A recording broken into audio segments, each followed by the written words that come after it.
Sir ఎవరి కోసం మేము నిలబడలేదు.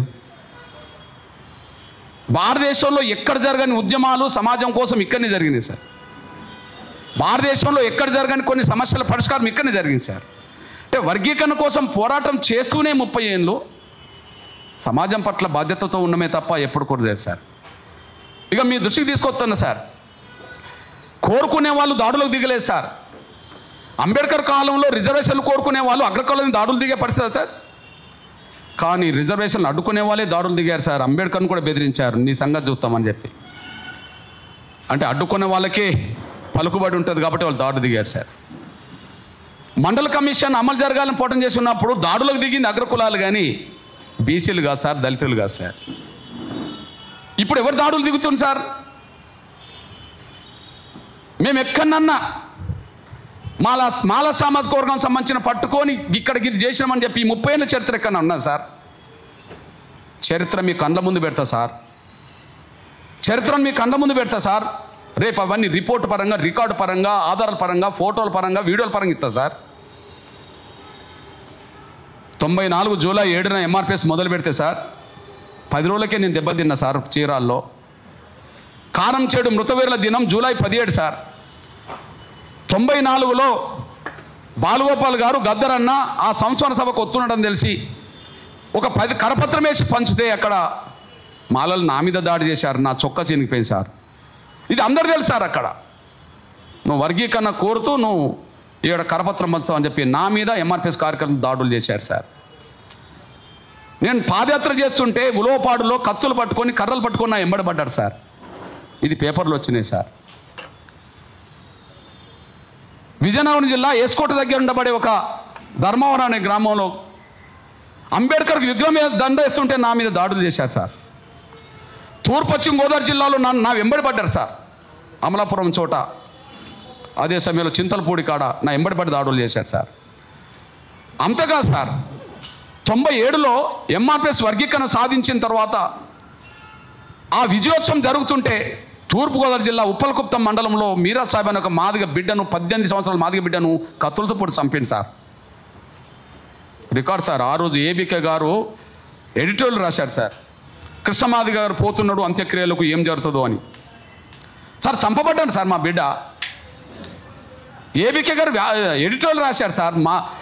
అక్కడ మీరా సాహెబ్ను అక్కడ కొంతమంది వర్గీకరణ వ్యతిరేక శక్తులు దారుణంగా చంపినది పేపర్కి వచ్చింది. ఇప్పుడు కృష్ణమాది గారు అంత్యక్రియలకు వెళ్తుండు, అసలు అక్కడ ఏం జరుగుతుందో చూద్దామని చెప్పి ఒక ఆందోళన వ్యక్తం చేస్తూ ఒక ఎడిటోరియల్ రాశారు సార్. మేము చంపబడ్డాం సార్ వాళ్ళ చేతుల్లో. నేను ఇంకొక అవన్నీ మీకు రికార్డ్ ఇస్తా సార్. ఇవన్నీ ఎప్పుడు చెప్పలేదు సార్. ఇంకొక విషయం సార్, పశ్చిమ గోదావరి జిల్లాలో కొవ్వూరుకు దగ్గర సార్ తిరుగుడుమెట్ట, పెద్దేవం అనే గ్రామాలనే సార్, మలకల్పల్లి అని సార్. ఒక్కరోజు వర్గీకరణకు మీటింగ్ పెట్టుకుంటే మీటింగ్ మీద దాడులు చేస్తే తప్పించుకొని ఒకరు ఇంట్లో ఉంటే సార్, ఆ ఇల్లు పైకి నుండి కిందికి వచ్చి మొత్తం తింటున్నవన్నీ మొత్తం నరికితే అన్నం ముద్దల మీద పడ్డారు సార్, రక్తం అంతా. భయానికి భయపడి పరిగెత్తుతుంటే చిర్రనాగేశ్వర అనే ట్రైన్ కింద పడి చచ్చిపోయింది సార్. మొగోళ్ళు ఎవరు లేరు సార్. ఒక ఫోటో మీకు పంపుతా. ఆయన అంత్యక్రియలు చేయడానికి ఊర్లో మొగోళ్ళు ఎవరు లేరు సార్. పాడే గట్టింది మహిళలు సార్, పాడే మోసింది మహిళలు సార్, ముందు ఏడ్చుకుంటూ పోయింది మహిళలు సార్, వెనక ఏడ్చుకొని వచ్చింది మహిళలు సార్. ఒక్క పురుషుడు లేడు సార్ ఆడ, ఒక్క పురుషుడు లేడు సార్. మీరు అవి చూస్తే అంటే ఈ తెలుగు నేల మీద ఇట్లా జరిగినాయి అంటారు సార్. ఈ దేశంలో ఎక్కడన్నా ఎవరన్నా ఒకరు చనిపోతే, ఒక అమ్మాయి, ఒక స్త్రీ చనిపోయినా, ఒక పురుషుడు చనిపోయినా, అసలు పూర్తి స్థాయిలో 100% మహిళలే అంత్యక్రియలు చేసిన వాళ్ళు ఎక్కడన్నా ఉన్నారు చూస్తారా సార్? పాడే గట్టింది మహిళలు, పాడే మోసింది మహిళలు, ముందు ఏడ్చింది మహిళలు, వెనుక ఏడ్చింది మహిళలు, సమాధి చేసింది మహిళలు. దాడులో గురైన చంపబడ్డాం. కొల్లాపూర్లో సార్ నేను అంబేద్కర్ విగ్రహానికి దండేయడానికి ప్రయత్నం చేస్తే ఊరొచ్చి నా మీద పడ్డది, అన్నం పడ్డది సార్. పేపర్లు రాసింది సార్, కృష్ణమాదిగ మీద పిడుగుతులు గుద్దిండి అని చెప్పి. ఆ రోజు రాళ్లతో దాడి చేస్తే సార్ తలలు పగిలినాయి, కాళ్ళు ఇరిగినాయి, చేతులు ఇరిగినాయి, మొత్తం ఊడ్చుకుపోయింది సార్. పేపర్ కటింగ్ చూస్తే ఇంత దాడి జరిగిందని చెప్పి చూస్తారు సార్. రేపు పేపర్ కట్ చెప్పిస్తా. అట్లాంటి సంఘటనలో పాల్గొని మా మీద దాడులు చేసిన వాళ్లకు 2 పోలీసు ఉద్యోగాలు వచ్చినాయని చెప్పి మాలమహల్ లీడరు ఇదే చెన్నై నా దగ్గరికి వచ్చారు సార్. మాలమహల్ లీడర్ ఒక చెన్నై వచ్చింది సార్ నా దగ్గరికి. అన్న మీ మీద దాడి చేసిన కేసులో ఇద్దరు పోలీసు డ్యూటీ అది జాబ్ వస్తుందన్న, ఆ కేసు ఉంటే వచ్చేటట్టు, లేదంటే నేను బలవంతంగా ఎంఆర్పిఎస్ కార్యకర్తలు ఒప్పించి జరిగిందో జరిగింది, పిల్లల పొట్టగొట్టద్దని చెప్పి వాళ్ళకు ఉద్యోగాలు రావడానికి ప్రయత్నం చేశాను సార్. జరిగిందో జరిగింది సార్. ఇవన్నీ పడుతూ వచ్చాను సార్. ఆనాడు కమ్యూనల్ అవార్డు కోసం అంబేద్కర్ పట్టుబడ్డప్పుడు అగ్రకులాలే దాడులు చేసినాయి సార్. మండల కమిషన్ రిపోర్ట్ అమలు జరగాలన్నప్పుడు అగ్రకులాలు దాడులు చేసినాయి సార్ వద్దనేటోళ్ళు. కానీ ఏదో సార్ ఓ 4-5 ఏళ్లలో ఘర్షణ అయిపోయింది సార్, దాడులు అయిపోయింది సార్. కానీ 30 సంవత్సరాల పాటు ఏకపక్షంగా సార్.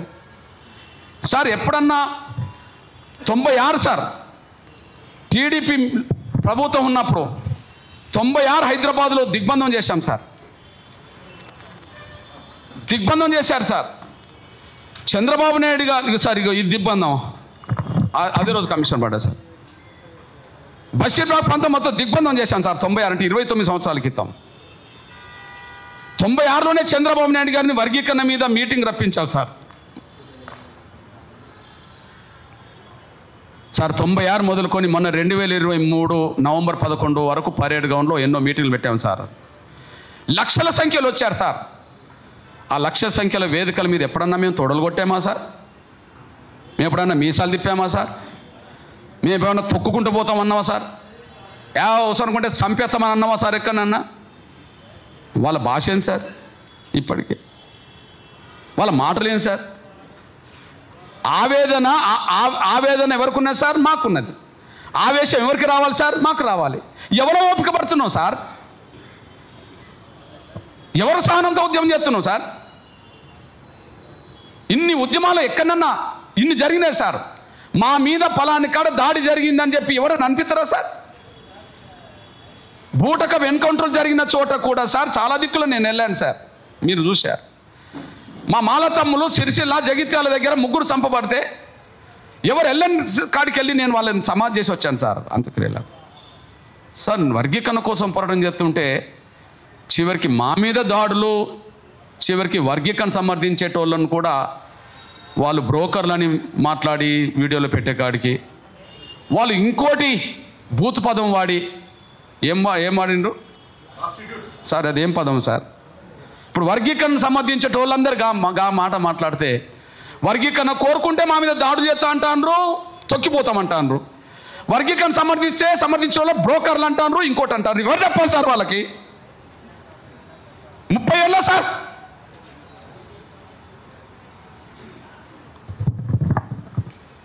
నేను ఏ పార్టీ సార్? నాకు అర్థమవుతలేదు. నేను ఏ పార్టీ సార్? నాకు అండు ఎప్పుడు మారింది సార్? నేను ఏ పదవిలో ఉన్నా సార్? నాకు అండు ఎప్పుడు మారింది? నేను ఏ పదవిలో ఉన్నా సార్? సార్ చంద్రబాబు నాయుడు గారు వర్గీకరణ చేస్తా అంటే మాకు బలం లేదు కదా సార్? మరి అడ్డుకునేటోళ్ళకి బలం ఉన్నది కదా సార్? చంద్రబాబు నాయుడు గారు వర్గీకరణ చేస్తా అంటే కృష్ణమ్మ సహకారం కావాలంటే నేను చంద్రబాబుకు సపోర్ట్ చేశాను సార్. మాకు బలం లేదు సార్, వాళ్ళలాగా బలం లేదు సార్. అన్యాయం జరిగిన మాట నిజమే కానీ, మాకు న్యాయం కోసం పోరాటం చేస్తున్న మాట నిజమే కానీ వాళ్ళలాగా శక్తివంతంగా ఎదగలేదు సార్. మేము ఎదగలేదు కాబట్టి ఇంకా సార్ ఈ రోడ్డు మీద ఉద్యమాలు చేస్తున్నాను 30 ఏళ్ళు సార్. మరి నేను చంద్రబాబు నాయుడు అంటే నేను చంద్రబాబు పార్టీలో చేరలేదు కదా సార్? నాకు పదవులు వచ్చినాయి కదా సార్? ఆ రోజు నాకు 98లో పెద్దపల్లి పార్లమెంట్ ఇక్కడ ఇచ్చాడు సార్, తీసుకోలే కదా? 99లో నాకు రాజ్యసభ ఇచ్చాడు, నేను తీసుకోలే కదా సార్? కాంగ్రెస్ సార్ మరి రాజశేఖర్ గారు కూడా ఆయన ముఖ్యమంత్రి అయిన తర్వాత నేను ఆయనతో కూడా కలిసి పనిచేశాను సార్. వర్గీకరణ చేస్తామంటే లక్షలాది మంది సభకు రాజశేఖర్ గారిని కూడా రప్పించాను కదా సార్. మరి ఆయన కూడా వర్గీకరణ చేపిత కృష్ణ అని చెప్పి కృష్ణాన్ని సాకారం కావాలంటే సార్ మరి ఎస్సీ వర్గీకరణ కట్టుబడి ఉంటే సార్ నేను మన కన్నాభిరాన్ని తీసుకెళ్ళి మాట్లాడాను కదా సార్. సార్ కన్నాభిరాన్ సార్ పెద్ద ఆయన ఎస్సీ వర్గీకరణ కోసం మీ మీదనే ఆధారపడ్డా సార్. ఎస్సీ వర్గీకరణ చేపిస్తానంటే కృష్ణాన్ని సాకారం కావాలంటే సార్ ఆయన కూడా మేము అండగా నిలబడ్డాం సార్. రాజశేఖర్ గారు కూడా మేము అండగా నిలబడ్డాం సార్. సార్ ఇది కాంగ్రెస్ కండ. అప్పుడు రాజశేఖర్ గారికి వర్గీకరణ చేపిస్తా అంటే నేను అండగా నిలబడ్డా సార్ కాంగ్రెస్ కండ. మరి కాంగ్రెస్ నాకు ఎమ్మెల్సీ ఇవ్వబోయింది సార్, జూపిడిలాగా. ఆయన తీసుకున్నాడు, నేను తీసుకోలేదు సార్. నాకు వరంగల్ పార్లమెంట్ సీట్ ఇవ్వబోయింది సార్, నేను తీసుకోలేదు సార్. సిరిసిల్ల రాజయ్యకు వచ్చింది సార్. నేను కాంగ్రెస్ కాదు సార్, నేను తెలుగుదేశం కాదు. వర్గీకరణ చేసే స్థాయి వాళ్ళకు ఉన్నప్పుడు నేను వాళ్ళ దగ్గరికి వెళ్ళినప్పుడు నీ సహకారం కావాలంటే నేను సహకరించాను సార్. జాతిని గెలిపించుకోవడం కోసం నేను ఏం చేయాలి సార్? పోనీ సార్, ఇప్పుడు నన్ను నరేంద్ర మోడీ గారు ఈ మనిషి ఆ మనిషి అంటాను కదా సార్, నేను బీజేపీలో చేరాను సార్. మరి అంతకంటే ముందు నేను మరి రాహుల్ గాంధీ దగ్గర కూడా పోయాను కదా సార్. అంతకంటే ముందు నేను వాళ్ళ ప్రభుత్వం ఉన్నప్పుడు నేను సోనియా గాంధీ దగ్గర కూడా పోయాను కదా సార్. పోనీ యువనేతగా ఆయన దేశంలో చక్రం తిప్పుతున్నప్పుడు ఆయన కూడా నేను వినతి పత్రం ఇచ్చాను కదా సార్. వర్గీకరణ చేపిస్తా కృష్ణ అంటే కాంగ్రెస్ సపోర్ట్ ఇచ్చినప్పుడు ఆయన నేను వేదిక మీద కూడా పంచుకున్నాం కదా సార్. ఆయన నేను వేదిక మీద పంచుకున్నాం కదా సార్. మరి నేనేమన్నా కాంగ్రెస్ సార్ వాళ్ళు ఇచ్చిన పదవిని తీసుకున్నానా? ఇంకొక విషయం సార్, మొత్తం 30 ఏళ్ళలో 2023 అంటే అర్థమేంటి సార్? 29 ఏళ్ళకి సార్. 94లో ఉద్యమం మొదలు పెడితే గౌరవ నరేంద్ర మోడీ గారు ప్రధానమంత్రిగా వేదిక మీదకి వచ్చింది 2023 నవంబర్లో కదా సార్. మరి 29 సంవత్సరాలు నాకు బీజేపీ సంబంధం లేదు కదా సార్. 29 సంవత్సరాలు నేను బీజేపీ సంబంధం లేదు సార్. సార్ 29 సంవత్సరాలు పక్కకు పెట్టు, అంతకు 2022లో అదే ప్రేరేడ్ గ్రౌండ్లో ప్రధానమంత్రి ఉపన్యాసాన్ని అడ్డుకుంటే మా పిల్లలు దెబ్బలు తిన్నారు సార్. 2022లో బీజేపీ జాతీయ కార్యవర్గ సమావేశాలు నోవెటల్లో జరిగితే 3 రోజుల పాటు కేంద్రం దేశంలో బీజేపీ నాయకత్వం అంతా హైదరాబాద్లో తీసేస్తే ఏ ఒక్కరు కేంద్రానికి వ్యతిరేకంగా బీజేపీ వ్యతిరేకంగా రోడెక్కలే సార్. ఏ ఒక్క పార్టీ రోడెక్కలే, వామపక్షాలతో సహా, కాంగ్రెస్తో సహా, బీఆర్ఎస్తో సహా ఎవరు రోడెక్కలే. ఫాసిస్ట్ ప్రభుత్వం అని ఇప్పుడు అంటుండ్రు, ఇంకోటి అంటుండ్రు, నియంత్రణ అంటారు కదా సార్. 2 ఏళ్ల నుంచే ఫాసిస్ట్ ప్రభుత్వమా సార్ వాళ్ళు? మొదటి నుంచి అనుకుంటే మరి వాళ్ళు ఇక్కడ ఉన్నప్పుడు తెలుగుగడ్డ మీద ఒక్కరు రోడ్ ఎక్కలే సార్.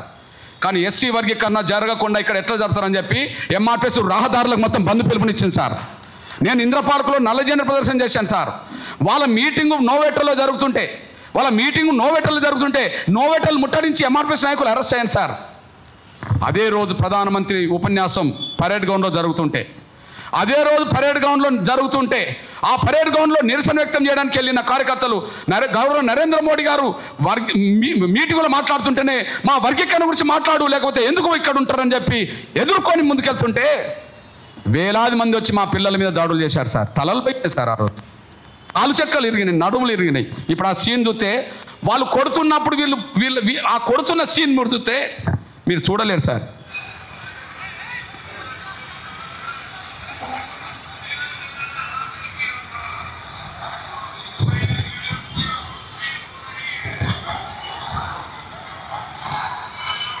చూడలేదు సార్, కొట్టుకుంటూ పోయింది సార్. తలలు పగిలినాయి, నడుములు ఎరిగినాయి. మరి బీజేపీకి వ్యతిరేకంగా ఎవరు పోరాటం చేసిండ్రు? వర్గీకరణ జరగకపోతే కేంద్ర ప్రభుత్వాన్ని ఎవరు నిలదీసిండ్రు? తలలు పగిలినాయి, కాలు చెక్కలు ఇరిగినాయి, నడుములు ఎరిగినాయి. 10-15 రోజులు నేను వాళ్ళ చుట్టే తిరగాల్సి వచ్చింది. నేను బీజేపీ ఎప్పుడైంది సార్.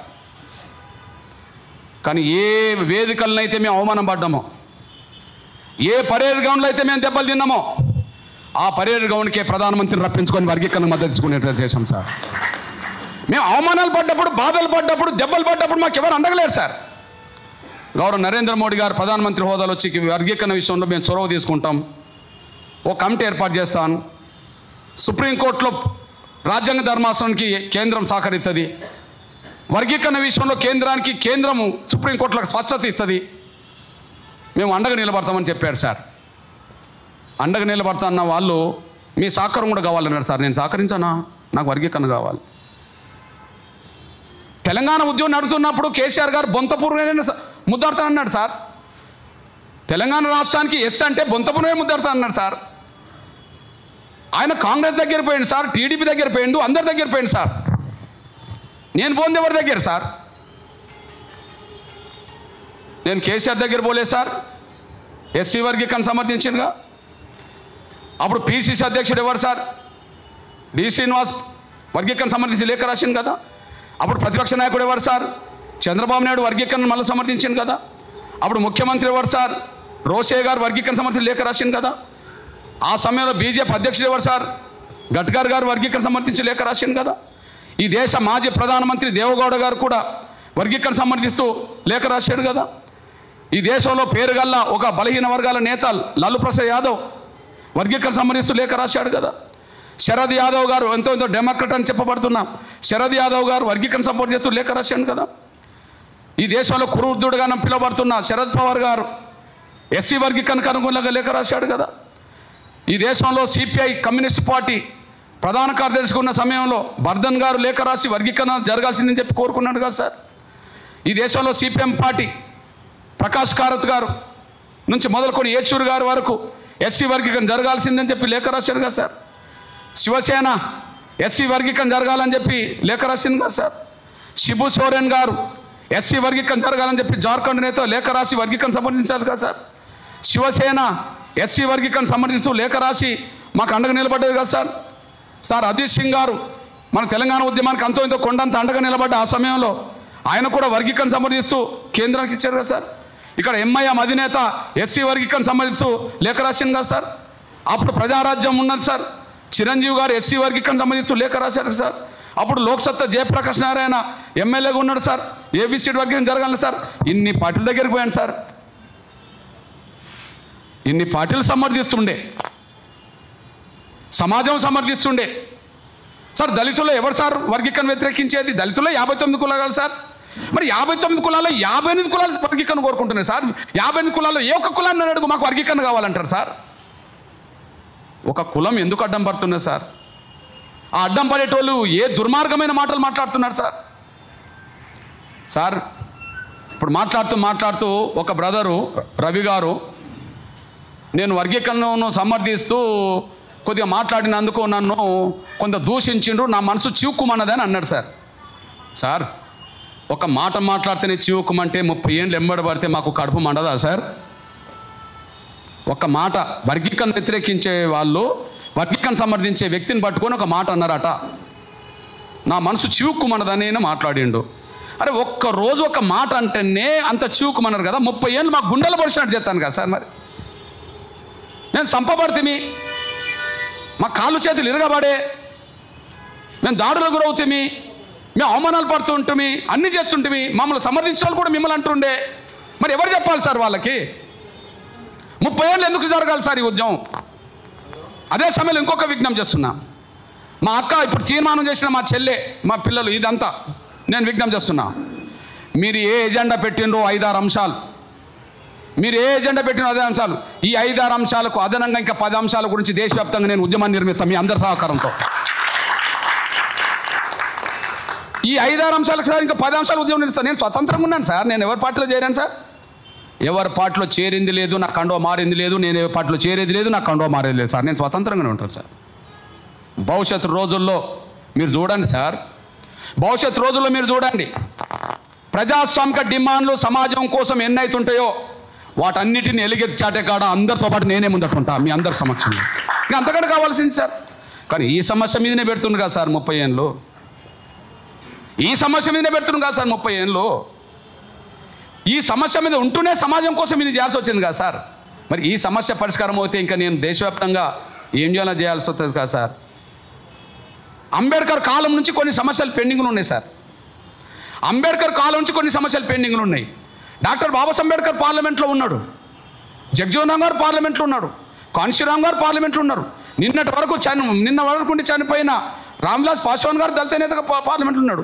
ఇప్పుడు రామ్దాస్ అథవాలే పార్లమెంట్లో ఉన్నాడు, లేదా పాస్వాన్ కొడుకు ఇప్పుడు పార్లమెంట్లో ఉన్నాడు, లేదా దేశంలో కాంగ్రెస్ పార్టీకి జాతీయ అధ్యక్షుడు కనబడుతున్న దళితుడు మల్లికార్జున ఖర్గే పార్లమెంటే. కానీ అంబేద్కర్ కాలంలో అప్పటి నుంచి ఇప్పటివరకు పెండింగ్లు ఉన్న 1-2-3 సంవత్సరాలు మాట్లాడతారు సార్ వాళ్ళు. రిజర్వేషన్లు అంటేనే గుర్తుకొచ్చేది అంబేద్కర్ సార్. మరి ఆయన వ్యవహరించిన న్యాయశాఖలోనే రిజర్వేషన్ ఎందుకు లేవు సార్? ఆయన న్యాయశాఖ మంత్రే కదా, న్యాయశాఖలోని రిజర్వేషన్ లేవు కదా. అంటే ఆయనకి ఇష్టం లేక తేలేదా? ఆయన నుంచి అది జరగనివ్వలేదు కదా. రాజ్యాంగం ఆయన రాసిన మక్కికి మట్టిని ఆమోదించారా? కొన్ని తీసేసినాకనే ఆమోదించారు కదా. అట్లనే ఆయన కేంద్ర న్యాయశాఖ మంత్రి, న్యాయశాఖలో రిజర్వేషన్ లేవు అంటే ఆయన వద్దనుకున్నాడా? కానీ ఆయన నుండి కానివ్వలే. పార్లమెంట్ అంటే లోక్సభ రాజ్యసభ సార్. లోక్సభలో రిజర్వేషన్లు ఉన్నాయి సార్ ఎస్సీలకు, మరి రాజ్యసభలో లేవు కదా. మరి డాక్టర్ బాబాసాహెబ్ అంబేద్కర్ ఎప్పుడు లోక్సభ సభ్యుడు కాదు కదా. ఎప్పుడు రాజ్యసభ సభ్యుడే కదా. ఆయన ఉన్న రాజ్యసభలో రిజర్వేషన్ లేవు, ఆయన ఉన్న న్యాయశాఖలో రిజర్వేషన్ లేవు అంటే కానివ్వలేదు కదా. భూమి సమస్య అంటుండు, భూమి సమస్య జాత్యం చేయాలని అంబేద్కర్ అన్నాడు కదా. జాత్యం పక్క పెట్టి ఉన్న భూములు అసెంబ్లీ భూములు లాగుతున్నారని మనం అంటున్నాం కదా. సార్ కరోనా కాలంలో ప్రతిపక్షాలు రోడ్డు మీదకి రావని తెలిసి కేసీఆర్ గారు దళితుల ఎస్సీ ఎస్టీల భూములనే అసైన్మెంట్ భూములనే పల్లె ప్రకృతి వనాల కోసం, శ్మశాన వాటికల కోసం, రైతు వేదికల కోసం, వీటి కోసం మొత్తం దళిత గిరిజన భూములన్నీ గుంజుకుంటుంటే ప్రతిపక్షాలు రోడ్డు మీదకి లేని సమయంలో మాస్క్ కట్టుకొని రోడ్ అంతా తిరిగాను, తెలంగాణ అంతా తిరిగాను సార్. మాస్కులు కట్టుకొని తిరిగా వాటిని కాపాడడానికి. ఎవరు రోడ్డు మీకు రాలేదు సార్. అవును సార్, భూముల సమస్య నన్ను వేధించదు సార్. భూమి లేని కుటుంబాల నుంచి కులాల నుండి వచ్చిన వాళ్ళం కాదు సార్. భూమి లేకపోవడం వల్లనే బానిసత్వం చేసే పరిస్థితి ఉన్న వాళ్ళ నుంచి వచ్చినాం కదా సార్. ఆ భూమి సమస్య పరిష్కారం కావాలి నాకు కూడా ఉంటుంది కదా సార్. ఖచ్చితంగా ఆ అంశం లేవనెత్తాం. అంబేద్కర్ కాలంలో ప్రభుత్వ రంగమే సార్, ఇప్పుడు ప్రైవేట్ రంగం అయిపోతుంది సార్. 97లో మొదలు ఎస్సీ వర్గీకరణ జరిగిన రోజు తెల్లారి నన్ను విలేకరులు అడిగింది సార్. 97లో వర్గీకరణ జరిగినప్పుడు విలేకరులు అడుగుతుంది నెక్స్ట్ కార్యక్రమం అంటే ప్రైవేట్ రంగంలో రిజర్వేషన్ నా ప్రధాన ఎజెండా అని చెప్పాను సార్. కానీ దాన్ని రద్దు చేసి రావడం వల్ల ఈ అంశం మీద ఉండాల్సి వచ్చింది కదా సార్. అందువల్ల నేను విమలక్క గారికి చెప్తున్నా, నేను మా పెద్ద ఆయన హరగోపాల్ గారికి చెప్తున్నా, మా పెద్ద ఆయన చంద్రకుమార్ గారికి చెప్తున్నా, మీ అందరికి చెప్తున్నా, నేను స్వతంత్రంగానే ఉంటా. అణగారిన వర్గాల అంశాలన్నీ ఎజెండా చేసుకొని భవిష్యత్తులో దేశవ్యాప్తంగా తిరుగుతా. అంతో ఇంతో కొన్ని పరిష్కారం కావచ్చు, పరిష్కారం కాకపోవచ్చు. వాయిస్ ఇచ్చే కాడ, దాని వెనుక ప్రజా సమీకరణ చేసే కాడ, ఆ సమస్యలు పరిష్కారం చేసే కాడ మీకు తోడుగా మీకు అండ ఉన్నాడు సార్. ముందు వరుసలో నిలబడతా సార్, నా వంతు పాత్ర పోషిస్తా సార్. నేను ఏ పార్టీలో చేరేటోని కాదు సార్, మీకు మాట ఇస్తున్నా. 30 ఏళ్ళు నేను ఏ పార్టీలో చేరలేదు సార్. 30 ఏళ్ళ తర్వాత ఇప్పుడు నేను ఏ పార్టీలో చేరలేదు సార్. భవిష్యత్తులో నేను చేరాను సార్. నా కండు అయితే మారదు. నా శేష జీవితం ఏదన్నా ఉంటే అది మన పేద వర్గాల ప్రజలకు, అణగారిన వర్గాల ప్రజలకు వాళ్ళ సమస్యల పరిష్కారం కోసం నేను వెచ్చిస్తా సార్. దయచేసి ఈ సమస్య పరిష్కారానికి అడ్డు తగిలే వాళ్లకు మీరు ఏం చెప్తారో చెప్పండి సార్. అదొకటి మళ్ళా చెప్తున్నా సార్. అంబేద్కర్ కాలంలో 4 ఏళ్ళలో పరిష్కారమైంది సార్. కావాలి వద్దనేటోళ్ళ మధ్యలో మన కళ్ళ ముందు మండల కమిషన్ అమలు జరిగేటప్పుడు 2-3 ఏళ్ళలో పరిష్కారం అయింది సార్. కానీ ఇది 30 ఏళ్ళు ఎంబడబడుతున్నది సార్. సార్ వాళ్ళు బలవంతులు సార్, మేము బలహీనులం. ఇప్పుడు మీరు చూశారు కదా సార్, సుప్రీంకోర్టు జడ్జిమెంట్ వచ్చినాక అందరూ ఇక 30 ఏళ్ల పాటు న్యాయం జరిగింది, ఇక అడ్డంకులు లేవనుకున్నారు కదా సార్. ఇప్పుడు అడ్డంకులు కప్పించేటోళ్ళు ఏ కుటుంబం నుండి వచ్చింది సార్? లక్షల కోట్ల రూపాయల వ్యాపారాలు గల కుటుంబం సార్, వెంకటస్వామి కుటుంబం. మా తండ్రి కూలేవారు సార్, వాళ్ళ తండ్రి కేంద్ర మంత్రి అయినోడు సార్. మా తండ్రి కూలేవారు సార్, వాళ్ళ తండ్రి కేంద్ర మంత్రి సార్. వాళ్ళ వ్యాపారాలు రాష్ట్రంలోనే కాదు సార్, దేశంలో ప్రపంచవ్యాప్తంగా ఉన్నాయి సార్. లక్షల కోట్ల రూపాయల సంపాదన పరులు వాళ్ళ సమాజాన్ని పక్కదారి పట్టించి రోడ్డు మీదకి వచ్చి వర్గీకరణ జరగనీయమంటారు సార్. రాజకీయంగా వాళ్ళు శక్తివంతులు సార్. మా కుటుంబంలో మేము వార్డు మెంబర్ కాలేదు సార్, కానీ వాళ్ళ కుటుంబంలో ఏకధాటిగా 3 పదవులు ఉన్నారు సార్ ఒక కాలంలో. ఈ కాలంలో ఎంత శక్తివంతమైన కుటుంబం అంటే భారతదేశంలో ఏకకాలంలో చట్టసభలో 3 పదవులు పొందే అంత శక్తివంతులు సార్ వాళ్ళు. సోనియా గాంధీ గారి కుటుంబానికి 3 పదవులు ఉన్నాయి, వాళ్ళు శక్తివంతులే కదా. సోనియా గాంధీ రాజ్యసభ సభ్యురాలు, లోక్సభ సభ్యుడు రాహుల్ గాంధీ, మళ్ళీ లోక్సభ సభ్యురాలు ప్రియాంక గాంధీ, 3 సార్. మళ్ళీ దక్షిణాది రాష్ట్రాల్లో ఆ 3 పదవులు కాంగ్రెస్ పార్టీలో మాలలకే ఉంటాయి సార్. మల్లికార్జున్ ఖర్గే రాజ్యసభ ప్రతిపక్ష నాయకుడు సార్. వాళ్ళ అల్లుడు ఎంపీ సార్ గుల్బర్గా, వాళ్ళ కొడుకు ఇప్పుడు సిద్ధరామయ్య గవర్నమెంట్లో మంత్రి సార్. వాళ్ళు మాలలు అంటారు సార్. ఇక్కడ చూడండి సార్, ఇప్పుడు వెంకటస్వామి పెద్ద కొడుకు బెల్లంపల్లి ఎమ్మెల్యే సార్. ఇప్పుడు వర్గీకరణ జరగనీయమని చెప్పి మీటింగ్ పెడుతున్న ఆయన చెన్నూరు ఎమ్మెల్యే సార్. మళ్ళీ వాళ్ళ కొడుకు పెద్దపల్లి ఎంపీ సార్. మేము వార్డు మెంబర్లకు కూడా ఎదగలేదు సార్, కానీ ఏకకాలంలో 3 చట్టసభలు పొందేంత శక్తివంతులు సార్ రాజకీయంగా. ఒక చిన్న సోషల్ మీడియాని నడపాలంటే మాకు శక్తి లేదు సార్, కానీ దేశవ్యాప్తంగా ప్రధాన మీడియాని నడిపేంత శక్తివంతులు సార్. వాళ్ళకు V6లు ఉంటాయి, వెలుగుల పత్రిక ఉంటాయి సార్. మేము చీకట్లు ఉన్నాం సార్. దేశవ్యాప్తంగా ఒక పెద్ద మీడియాని నడిపే శక్తివంతులు సార్ వాళ్ళు. 1,00,000 కోట్ల రూపాయల వ్యాపార వ్యవస్థలు ఉన్నారు సార్. ఈ దేశంలోనే చట్టసభలో ఏకకాలంలో 3 పదవులు పొందే శక్తివంతులు సార్. ఇప్పుడు వాళ్ళు మాకు రోడ్డు మీద అడ్డం పడుతున్నారు సార్. మేము దిక్కులేని వాళ్ళం సార్.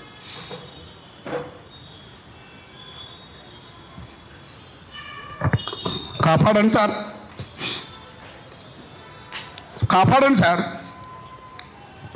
న్యాయాన్ని కాపాడండి సార్. దోషులు ఎవరో చెప్పండి సార్. ఇద్దరి మధ్యలో వివాదం ఉన్నది, ఘర్షణ ఉన్నది, ఇద్దరి మధ్యలో చెప్పబాకండి సార్ దయచేసి. అడ్డుకునే వాళ్ళను దోషులుగా చెప్పండి, వాళ్ళని మనసన్న మార్చండి. కోరుకుంటున్న వాళ్ళకు సంపూర్ణంగా ఉండి భాగస్వాములు కాండి. త్వరగా వర్గీకరణ సమస్య పరిష్కరిస్తే దేశం మొత్తం మీద అణగాన వర్గాల బతుకులు మార్చడానికి నా వంతు పాత్ర పోషిస్తాను కూడా గుర్తు చేస్తూ ముగిస్తున్నా సార్. ధన్యవాదాలు.